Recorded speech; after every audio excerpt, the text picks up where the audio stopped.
Why you can't remember being a baby explained. Infantile amnesia. This phenomenon is the biological reason why most adults cannot recall any memories from the first 3 to 4 years of their lives.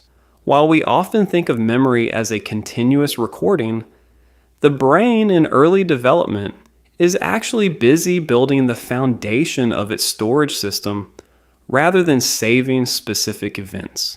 Historically, psychologists once thought babies simply didn't have the capacity to learn, but we now know they learn incredibly fast. They just don't retain that information into adulthood. This matters because it defines the boundary between our earliest experiences and our conscious life story.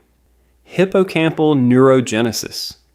This process involves the rapid growth of new neurons in the hippocampus, which is the primary region of the brain responsible for forming long-term memories.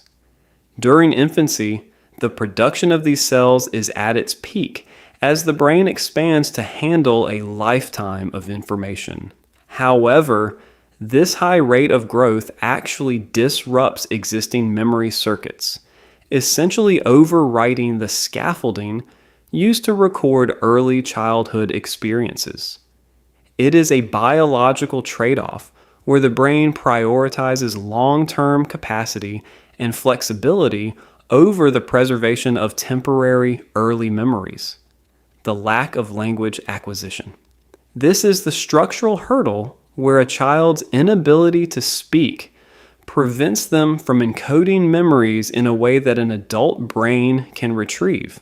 Most adult memories are organized through narrative and words, creating a mental filing system based on descriptions and stories. Since infants experience the world through pure sensation and emotion, without the framework of language, the adult mind lacks the search terms needed to find those files later. This difference highlights how much our ability to remember is tied to our ability to communicate.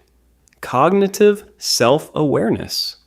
This milestone marks the moment a child realizes they are a distinct individual separate from their parents and the environment around them.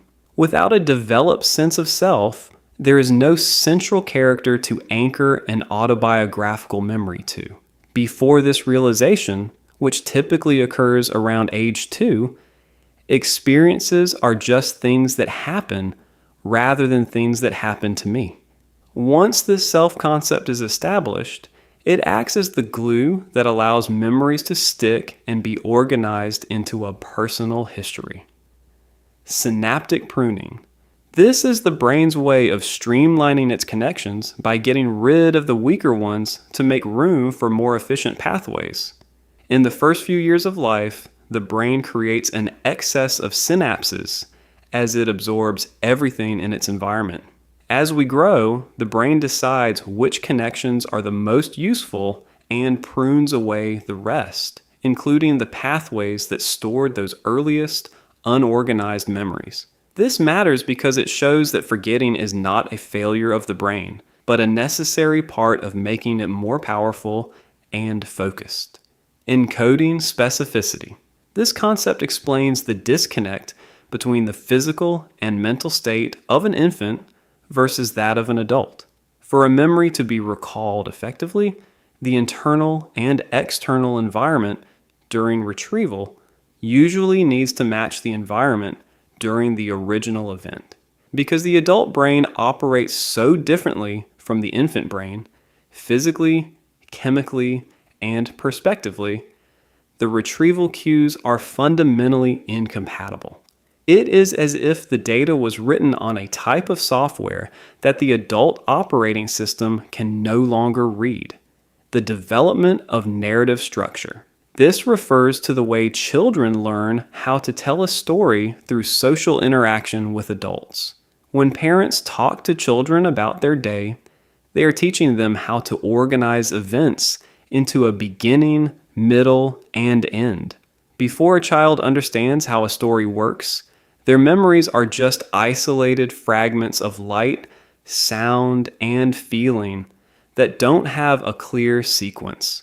Learning this structure is the final step in turning a collection of random sensations into a coherent memory that can last for a lifetime. That's all for now. Bye-bye.